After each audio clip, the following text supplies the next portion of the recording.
জয় গীতা ভক্ত মন্ডলী, স্বাগতম জানাই আমাদের পরম সত্য পরমেশ্বর ভগবান শ্রীকৃষ্ণ চ্যানেলের পক্ষ থেকে। আসুন আজকে ভগবত গীতা ভগবান শ্রীকৃষ্ণের গুরুত্বপূর্ণ উপদেশ, যা ব্যবহারিক জীবনে খুবই গুরুত্বপূর্ণ। পরম করুণাময় ভগবান শাস্ত্ররূপে যে উপায় প্রদান করেছেন, তিনি স্বয়ং বাণী দিয়েছেন। জগৎ পরিবর্তনশীল, তাই জীবের আয়ু সংক্ষিপ্ত। তাই গীতার মূল সারাংশ আপনাদের মাঝে তুলে ধরার প্রয়াস করছি, যা ভক্তি জীবনে খুবই প্রয়োজন। কলির যুগ শুরুর পূর্বে এই জ্ঞান ভগবান অর্জুনকে প্রদান করেছেন। কলির যুগে মানুষের জন্য অল্প কথায় সার প্রদান করছেন, যাতে ভক্তি করে জীব ভগবানের ধামে সহজে যেতে পারে। ভগবত গীতা অন্তর্নিহিত যে তাৎপর্য অনুধাবন করতে হবে, আর সে অনুসারে আমাদের জীবন পরিচালনা করতে হবে। শ্রীমদ্ ভগবত গীতার 18টি অধ্যায় এবং 700টি শ্লোক আজকের প্রজন্মের প্রতিটি মানুষের জন্য, সে যেই হোক না কেন, তার জীবন সম্পর্কের ক্ষেত্রে তার প্রতিটি সমস্যার সমাধান কিভাবে করা যায় তা অন্তর্ভুক্ত রয়েছে। প্রতিটি অধ্যায়ের শুরুর আগে আমি আপনাকে বলবো যে আপনি এটি থেকে কি শিখবেন। আমাদের জীবনের সমস্ত ভালো ফলাফল সম্পর্কে যা এটি থেকে আসে তা হলো ভগবত গীতা। কেবল একটি বই বা একটি গ্রন্থ নয়, তবে এতে এমন জ্ঞান রয়েছে যা তার পৃথিবীতে বসবাসকারী প্রতিটি মানুষের জীবনের জন্য খুবই দরকারি। আমাদের সকলের জীবনে অনেক কিছু রয়েছে। আমি চাই ভগবত গীতা পাঠ করলে কি ফল হবে তা ভগবান ভগবত গীতায় তিনি তার শ্রীমুখে বলেছেন। ভগবত গীতা পাঠ বা অধ্যয়ন শ্রবণ করলে সকল তত্ত্ব জানা যায়, আর কিছু বাকি থাকে না। মোহমুক্ত হবেন, সংসার বন্ধন থেকে মুক্ত হবেন, ভগবানের নিত্য ধাম লাভ করবেন। ভগবত গীতার প্রথম অধ্যায় অর্জুন বিষাদ যুগ, এ অধ্যায় থেকে আমাদের ব্যবহারিক জীবনে যা প্রয়োগ করতে পারি বা আমরা যা শিক্ষা পাই, মনোযোগ দিয়ে তা শ্রবণ করবেন।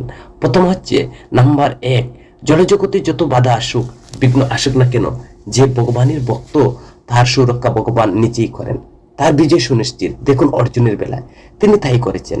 নাম্বার 2, ভগবান তার ভক্তের সেবায় নিয়োজিত হন। তিনি শুধু অর্জুনের রথ চালাননি, তাকে মোহমুক্ত করেন এবং গীতার জ্ঞান দান করেন।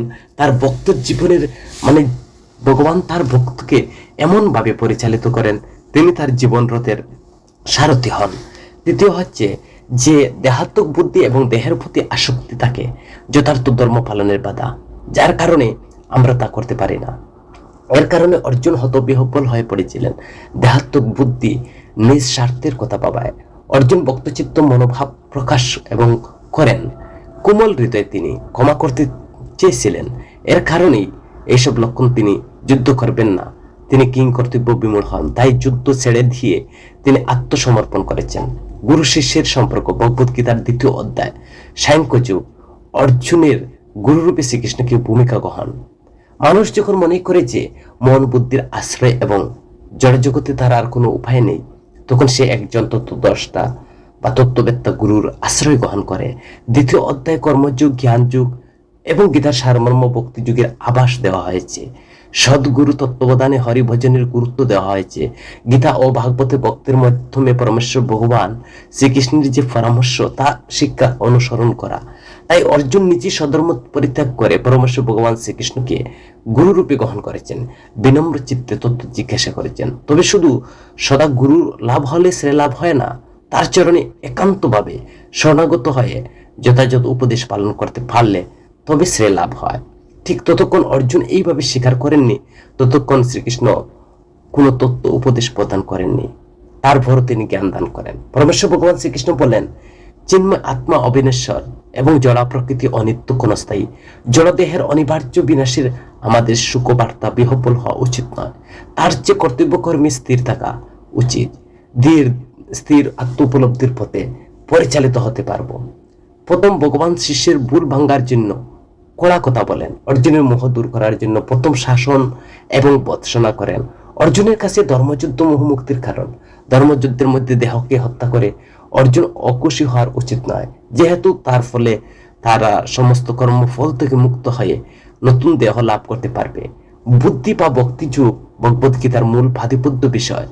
বুদ্ধি মানে সুখ দুঃখ কথা বিবেচনা না করে ফলের প্রতি আসক্তি শূন্য হয়ে কর্ম করা। যিনি কৃষ্ণ ভাবনাময় যুক্ত রয়েছেন, তিনি বহিরঙ্গ মায়া কোনো বিষয় থাকে বিচলিত করতে পারে না। তিনি দেহে অবস্থান করেও চিন্ময় আনন্দের অভিজ্ঞতা লাভ করেন। ভগবানের দাস মনে করে তুচ্ছ ইন্দ্রিয় তৃপ্তির বুক বাসনাকে তিনি পরিত্যাগ করেন। তিনি পূর্ণরূপে তৃপ্তি লাভ করেন। উদাহরণ রাজা অম্বরীশ, তিনি সর্ব ইন্দ্রিয় দিয়ে ভগবানের সেবা করেন। বিদেহরাজ রাজা জনক কচ্ছপের মতো ইন্দ্রিয়গুলোকে সর্বদা ভগবত সেবায় তিনি রাখেন। ইন্দ্রিয় সমূহ বলবান উগ্র হলেও যত বিবেকবান হন মানুষকে সে বিপন্ন করে দেয়। যেমন বিশ্বমিত্রের মতো অনেক মুনি ঋষি, যৌমনি ঋষি ইন্দ্রিয়ের উত্তেজনার শিকার হয়েছেন। একমাত্র উপায় হচ্ছে ইন্দ্রিয় নিয়ন্ত্রণ করা, ইন্দ্রিয় পরিশুদ্ধ করে ভগবত সেবায় লাগানো। ভগবত গীতার 3য় অধ্যায়ে নিষ্ঠাবান শিষ্য কর্মের পন্থা যথাযথ অনুধাবন করে তার সন্দেহের কথা গুরুদেব এর কাছ থেকে ব্যক্ত করেছেন, যেমন অর্জুন তিনি করেছেন। মুক্তির বন্ধন বা কার্যের দ্বারা হয় না, চেতনার কার্যের দ্বারা হয়। কর্ম ত্যাগ প্রকৃত সন্ন্যাস নয়, বরং ফল ত্যাগ প্রকৃত সন্ন্যাস। অপরিণত অবস্থায় কর্ম ত্যাগ করলে অপূর্ণ বাসনাতেগুলো পাপ কর্মে চালিত করবে। নিষ্কাম কর্মের যুগ দুটো স্তর সাধিত হয়। প্রথম কর্মকারী জ্ঞান হয়, তিনি দেহ নন, চিন্ময় আত্মা, ফলের প্রতি নিরাসক্ত হন, তাই কর্মের জন্য তাকে ফল ভোগ করতে হয় না। যখন ভগবত তত্ত্ব জ্ঞান হয়, তিনি নিজেকে ভগবানের সেবক রূপ উপলব্ধি করেন এবং কর্মফল ভগবানকে অর্পণ করেন। পরিশুদ্ধ না হলে সন্ন্যাস গ্রহণ, সিদ্ধি বা মুক্তি কোনোটাই হয় না। সামাজিক বিধানে বিঘ্ন হয় এবং বিধিবদ্ধভাবে তার বাসনা পূরণের সাথে সাথে পরিশুদ্ধির জন্য কর্ম করতে হয়। পরিশুদ্ধি অবস্থায় কর্মের প্রয়োজন নেই, শুধু দৃষ্টিতে স্থাপনের জন্য কর্তব্য কর্ম করেন। যেমন জনক পরমেশ্বর ভগবান শ্রীকৃষ্ণ বলছেন যে আমিও কর্ম করি, কিন্তু তা দৃষ্টান্ত স্থাপনের জন্য। শিক্ষা গ্রহণের ক্ষেত্রে আমাদের অনুসরণ করা উচিত, কিন্তু অনুকরণ নয়। শ্রীকৃষ্ণ বলেন, আত্মবিষয় জ্ঞান লাভ করে আত্মনিষ্ঠ হও, কর্ম আমাকে দাও, ফল ত্যাগ করো, অভিমান শূন্য হও। কাম মানুষকে পাপে প্রবৃত্ত করে। জীবের প্রকৃত স্বভাব জীব স্বরূপগত চিন্ময়, শুদ্ধ জল কলুষ মুক্ত। ভগবানের প্রতি ভক্তি, শরণাগতি, প্রেম সেবা প্রকৃত হচ্ছে মানব জীবের স্বভাব। বিকৃত স্বভাব হলো ভগবানকে ভুলে যাওয়া, জড়া প্রকৃতির 3 গুণের প্রভাবে আক্রান্ত হওয়া। কাম মানুষকে পাপ করায়। কামের বৈশিষ্ট্য হলো রজগুণ থেকে উৎপন্ন, কাম থেকে ক্রোধ, আর কাম পাপ করায়। আর কাম চির অতৃপ্ত, কাম সর্বগ্রাসী। কামের স্বরূপ হলো শ্রীকৃষ্ণের প্রতি ভালোবাসাকে বিকৃত করা, নিজের উপর অর্পিত হয়, প্রেম কামে পরিণত হয়। কাম জীবের চেতনা বিকৃত করে। কামের আবরণ থেকে বেরিয়ে আসতে হবে। কামের আশ্রয়স্থল হলো আমাদের মন ও বুদ্ধি, ইন্দ্রিয় সমূহ। আমাদের বৈরাগ্য আত্মীয় জ্ঞান লাভের চেষ্টাকে নাশ করে দেয়। ইন্দ্রিয়, অন্তর ইন্দ্রিয় জয় করতে হবে, মন বুদ্ধিকে জয় করতে হবে। কাম নাশ করার একমাত্র উপায় হলো মন, অন্তর ইন্দ্রিয় এবং বুদ্ধিকে জয় করা। 4র্থ অধ্যায়ে ভগবান শ্রীকৃষ্ণ এইরকম তত্ত্ব ভগবান নিজে প্রদান করছেন। জীবের শাশ্বত ধর্ম প্রতিষ্ঠার জন্য তিনি নিজে পৃথিবীতে আবির্ভূত হন। অর্জুনের প্রতি শ্রীকৃষ্ণের উপদেশ, ভগবানের স্বরূপ জেনে যুদ্ধ করো, কর্ম অকর্ম বিকর্ম জেনেও কর্ম করো। পরিশুদ্ধতার জন্য দেহ মন বুদ্ধির দ্বারা, ইন্দ্রিয়ের দ্বারা কর্ম করো। মন ইন্দ্রিয়ের বেগ আমাকে সহ্য করতে হবে। ভগবান ঘোষণা করেন, যিনি কর্মফল নিরাসক্ত হয়ে কর্ম করেন তিনি যোগী। ইন্দ্রিয় সংকল্প ত্যাগ, মন বন্ধু এবং মন শত্রু। ভগবত ভক্তির লক্ষণ ভগবানের সেবক মনে করে, ভক্তির প্রতিকূল বিচার করে না। তিনি ভগবানের শক্তি ছাড়া অন্য কিছুই দেখেন না। তিনি উত্তম ভাগবত। কলির যুগে মন নিয়ন্ত্রণ পন্থা ভক্তি। ভগবত গীতার 6ষ্ঠ অধ্যায় 37 নং শ্লোকে ভগবান বলছেন যে মন নিয়ন্ত্রণ করা খুবই কঠিন কাজ, কিন্তু বশ করা সহজ। ভক্তি অনুশীলন হচ্ছে নববিধা ভক্তি, কৃষ্ণ কথা শ্রবণ করা। কৃষ্ণ কৃপা ব্যতীত মন জয় করা অসম্ভব। আমাদের কর্তব্য তাই ভগবান শ্রীকৃষ্ণের শরণাগতি হওয়া। ভগবান বলছেন ভক্তিযোগী হচ্ছে শ্রেষ্ঠ। ভগবত গীতার 6ষ্ঠ অধ্যায় 46 থেকে 47 নং শ্লোকে ভগবান শ্রীকৃষ্ণ বলেন যে এই ভক্তিযোগী হচ্ছে শ্রেষ্ঠ। এটা হচ্ছে আমার মত। শ্রীকৃষ্ণ এবং তার শক্তি সম্পর্কিত সুদুর্লভ জ্ঞান তিনি অথবা তার শুদ্ধ ভক্তের কাছ থেকে লাভ করা যায়। কোনো বস্তু জানার জন্য তার অস্তিত্বমূলক তথ্যের চেয়ে পরম তত্ত্ব শ্রীকৃষ্ণের সাথে তার সম্বন্ধ সম্পর্কিত জ্ঞান অধিক লাভের দরকার। শ্রীকৃষ্ণ তার শক্তি সম্পর্কে কেবল শ্রবণের মাধ্যমে জড় চিন্ময় জগতের সবাই কিছুকে জানা যায়। অর্জুন স্বয়ং শ্রীকৃষ্ণের কাছ থেকে তার সম্বন্ধে শ্রবণ করেছিলেন। বলা হয়েছে ভক্তির ক্রমগতি। জড়া প্রকৃতির 3 গুণ শ্রীকৃষ্ণের শক্তির প্রকাশ, যার দ্বারা জড়জগৎ মোহিত ও আবদ্ধ। 3 গুণ থেকে মুক্ত হতে কৃষ্ণের শরণাগত হতে হবে। কৃষ্ণের চরণে শরণ হওয়া মাত্র জীব 3 গুণের প্রভাব থেকে মুক্ত হয়। জ্ঞান ভক্ত ভগবানের সর্বশ্রেষ্ঠ। তার বৈশিষ্ট্য 4টি। নিত্যযুক্ত, ভগবানের প্রতি ভক্তিমান। শ্যামসুন্দর কৃষ্ণ ভগবান তার অত্যন্ত প্রিয়। আর তিনিও ভগবানের প্রিয়। জীবের মোহ মুক্তির উপায় ইচ্ছা দেশ দ্বন্দ্ব ভাবে জীব মোহাচ্ছন্ন হন, কৃষ্ণ ভাবনায় যুক্ত হয়ে শ্রীকৃষ্ণকে জানতে পেরে তার কাছে ফিরে যান। যথার্থ তত্ত্ব ভগবানকে জানা সকলেরই আমাদের কর্তব্য। মৃত্যুর কালে যে ব্যক্তি তার ভাব নিয়ে মৃত্যুবরণ করে সে ভাব প্রাপ্ত হয়। শ্রীকৃষ্ণ লাভ করার জন্য অবশ্যই তাকে মৃত্যুকালে স্মরণ করতে হবে। মৃত্যুকালে স্মরণের জন্য জীব কৃষ্ণ স্মরণ করতে হবে। যেমন ভরত, তিনি মৃত্যুকালে হরিণ চিন্তা করেছিলেন, পরের জন্মে তিনি হরিণ হয়ে জন্মগ্রহণ করেন। যেমন পুরঞ্জন পত্নীর চিন্তা করে তিনি মৃত্যুবরণ করেছিলেন, পরের জন্মে তিনি স্ত্রী দেহ লাভ করেছিলেন। তাই মৃত্যুর জন্য প্রস্তুতি নিতে হবে। মৃত্যুর আসবে বিনা বিজ্ঞপ্তিতে, কখন আসবে সেটা জানা নেই। যার প্রতি প্রেম ভালোবাসা থাকে স্মরণ হয় সর্বদা, তেমনি ভক্তির সর্বদা কৃষ্ণ স্মরণ হয়। শুদ্ধ ভক্তির সার কথা হলো নিরন্তর কৃষ্ণ চিন্তা করা, নিষ্ঠাবান হওয়া, ভগবত সেবায় যুক্ত থাকা, মৃত্যুর পর নিত্য আনন্দ লাভ করা। দুঃখপূর্ণ জগতের জন্ম মৃত্যু তখন তার আর হয় না। একমাত্র পথই ঐকান্তিক ভাবে ভক্তি যুগ অনুশীলন করা। যথাযথভাবে শ্রবণের মাধ্যমে পরম ব্রহ্ম সম্পর্কিত জ্ঞান লাভ করা যায়। গুহ্যতম জ্ঞান লাভ করার দুইটি যোগ্যতা, প্রথম নির্মৎসর, দ্বিতীয় হচ্ছে শ্রদ্ধা। গুহ্যতর জ্ঞান লাভের ফল জড়জগতের দুঃখ দুর্দশা থেকে মুক্তি লাভ। কৃষ্ণ কথা যত শ্রবণ করা তত দিব্য জ্ঞান উদ্ভাসিত হয়। পরমেশ্বর ভগবান গীতায় 3 প্রকার জ্ঞানের কথা বলছেন। গীতার প্রথম ও দ্বিতীয় অধ্যায় দেহ আত্মা সম্পর্কিত যে জ্ঞানের কথা বলা হয়েছে তা গুহ্য জ্ঞান, আর যে গুহ্য জ্ঞান হলো মুক্তি লাভের দরকার। গুহ্যতর জ্ঞান হলো সপ্তম অষ্টম অধ্যায়ে যে জ্ঞান আলোচনা করা হয়েছে ভগবান ও ভগবানের শক্তি সম্পর্কে, তা গুহ্যতর জ্ঞান। গুহ্য ও গুহ্যতর জ্ঞান নবম অধ্যায় যে নির্মল শুদ্ধ ভক্তি ভগবানের মহিমার কথা হলো গুহ্যতম জ্ঞান। শ্রদ্ধা কেন এত গুরুত্ব? কারণ শ্রদ্ধাহীনা ভক্তি হয় না, আর শ্রদ্ধাহীনার কখনো প্রেম জন্ম হয় না। তাই শ্রদ্ধার এত গুরুত্ব। শ্রদ্ধায় উদয় হয় ভক্ত এবং ভক্ত সঙ্গে ভগবত সেবার ফলে কৃষ্ণ ভজন হচ্ছে সর্বশ্রেষ্ঠ পন্থা। কারো পরমেশ্বর ভগবান তার ভক্তের সমস্ত দায়ভার তিনি নেন। ভক্তি সহজ, আর ভক্তিটা হচ্ছে সার্বজনীন। শ্রীকৃষ্ণ কেবল প্রেমটুকু চান, অন্য কিছু চান না, অন্য কিছু তার প্রয়োজন নেই। গীতায় নবম অধ্যায় 26 নং শ্লোকে ভগবান উল্লেখ করেছেন, ভক্ত যা নিবেদন করে ভগবান তা সাদরে গ্রহণ করেন। কৃষ্ণ যা চান তা নিবেদন করেন। কৃষ্ণ চান পুত্র পুষ্প ফলম ভক্তি ভরে দেওয়া, তার চিন্তামগ্ন হওয়া, ভগবানকে পূজা করা, ভক্তি করা। ভগবান বলেন, আমার ভক্তির প্রাপ্ত বস্তু আমি সংরক্ষণ করি এবং তা বহন করি। অর্জুনকে বলেন, ঘোষণা করো আমার ভক্তির বিনাশ নাই। শ্রীকৃষ্ণকে জানার প্রথম যোগ্যতা গভীর মনোযোগ দিয়ে ভগবানের কথা শ্রবণ করা। শ্রীকৃষ্ণ সবাই কিছু তিনি অবগত, আর এই জগতের সবকিছুর আদি উৎস পরমেশ্বর ভগবান শ্রীকৃষ্ণ। ভগবানের বিভূতি জানার ফল সকল মোহ সন্দেহ দূর হয়, ভক্তি হয়।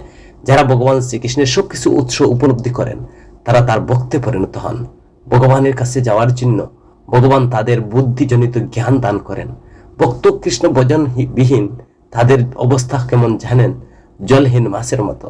ভগবান শুদ্ধ ভক্তির সাথে প্রীতি বিনিময় করেন। তত্ত্ববিদ আচার্যগণ এর কাছ থেকে তা শ্রবণ করেন, তাদের পন্থা অনুসরণ করেন, ভক্তিযুগ অনুশীলন করেন। তারা ভগবান শ্রীকৃষ্ণকে জানতে পারে। ভগবান অর্জুনের রথ চালান, একই সাথে তার একাংশের দ্বারা বিশ্ব ব্রহ্মাণ্ড দেখান। একথা শুনে অর্জুন সর্বব্যাপ্ত রূপ দেখতে চান।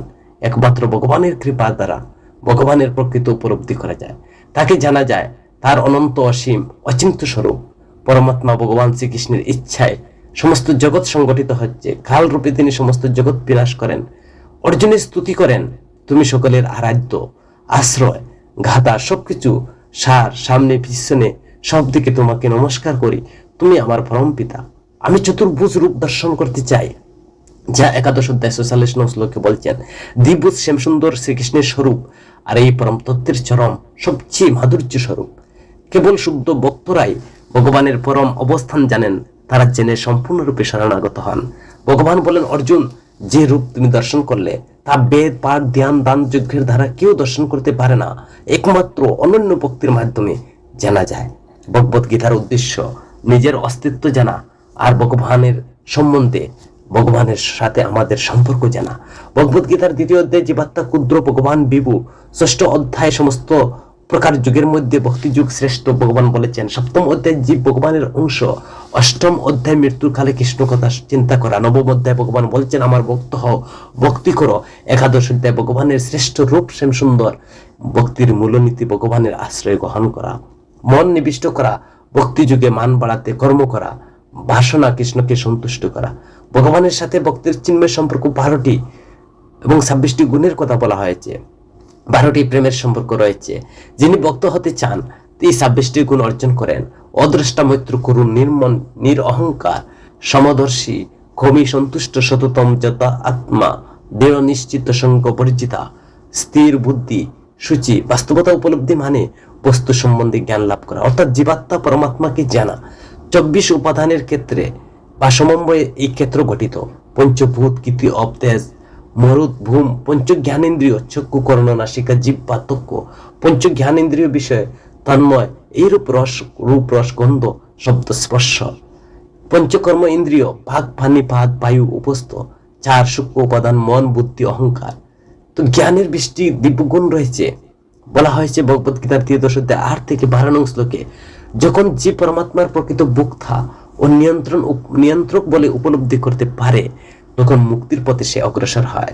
যিনি পরমাত্মা জীবাত্মার জড় প্রকৃতির যথার্থ দর্শন করেন এবং তিনি জ্ঞান চক্ষুর দ্বারা সবই দর্শন করেন, সবকিছুতেই বিচলিত সহিংসিত হওয়া উচিত নয়। যিনি যথার্থ জানেন, তত্ত্ব দর্শন করেন, তিনি পরমাত্মাকে অনুমন্তা রূপে জেনে সকল জীবের মধ্যে দর্শন করেন। সমস্ত দেহ একদিন নিঃশেষ হয়ে যাবে, তখন আমরা দেহ বা ক্ষেত্র না দেখে আত্মা বা পরমাত্মা উভয়কে দর্শন করব। তখন জড়া প্রকৃতির কিছুই নেই, তখন ব্রহ্ম দর্শন হয়। সহজে বলি, দেহ হলো কর্মক্ষেত্র আর আত্মা ক্ষেত্রের মালিক, আর পরমাত্মা সব কিছুর মালিক। 3 গুণের বন্ধনে উপলব্ধি আত্মা উপলব্ধির একটি শক্তিশালী হাতিয়ার। তাই 3 গুণকে পরিহার করুন, তখন জড় জগৎ আর চিন্ময় জগতের পার্থক্য দেখতে পাবেন। এর ফলে জীব বুঝতে পারে তার দেহ নয়, শ্রীকৃষ্ণ পরমেশ্বর ভগবান, তার মুক্তির জন্য শরণাগত হওয়া উচিত। এইভাবে জ্ঞান ভক্তিতে পর্যবেসিত করতে হয়। চিন্ময় জগৎ প্রবেশে বাসনা লালন পালন করার জন্য গুণের বন্ধন থেকে মুক্ত হতে হবে। জীব জগতে না যাওয়া পর্যন্ত জীব অবশ্যই জন্মান্তর বাদ বিভিন্ন প্রজাতির দেহ বারবার জন্মগ্রহণ করতে হবে, যা বলছেন ভগবত গীতার 15 অধ্যায়ের 6 থেকে 11 নং শ্লোকে। বেদের নিগূঢ়তম অর্থ উপলব্ধি, শ্রীকৃষ্ণ পরম পুরুষোত্তম ভগবান, তিনি পরমারাধ্য। জড় বন্ধন থেকে মুক্ত হতে জড় প্রকৃতির শাসন না মেনে শাস্ত্রের শাসন মেনে চলতে হবে। ভগবত গীতার গুহ্য জ্ঞান এবং ব্রহ্মতত্ত্ব জ্ঞান যুগের মাধ্যমে ব্রহ্মভূত স্তরে ভক্তি যুগের স্তরে অধিষ্ঠিত হওয়া। গুহ্যতর জ্ঞান পরমাত্মা জ্ঞান, গুহ্যতম জ্ঞান কৃষ্ণ ভক্তি, আর ভগবানের শুদ্ধ ভক্ত হওয়া। সর্বগুহ্যতম জ্ঞান ভগবানের শরণাগতি হওয়া। সমস্ত শাস্ত্রের সার কথা হরিভক্তি বিলাস গ্রন্থে 6 প্রকার শরণাগতির কথা বলছেন। ভক্তির অনুকূল্য বিষয় গ্রহণ, ভক্তির প্রতিকূল বর্জন, শ্রীকৃষ্ণ আমাকে রক্ষা করবেন বিশ্বাস করা, শ্রীকৃষ্ণ একমাত্র পরম প্রভু মেনে তার উপর নির্ভরশীল হওয়া, দৈন্য নিজেকে সর্বত্র অসহায় বাবা, আত্মনিবেদন করা, সবই তোমার। হরে কৃষ্ণ ভক্তমণ্ডলী, ভিডিওটি যদি শুনে ভালো লাগে তাহলে মনে করবেন, যদি একটু বুঝতে পেরেছেন বা শিখতে পেরেছেন তাহলে কমেন্ট করবেন জয় গীতা, জয় শ্রীকৃষ্ণ বলে লিখবেন এবং আপনার পরিচিত বন্ধু বান্ধবের কাছে শেয়ার করবেন। হরে কৃষ্ণ, জয় গীতা। সকলের মঙ্গল কামনা।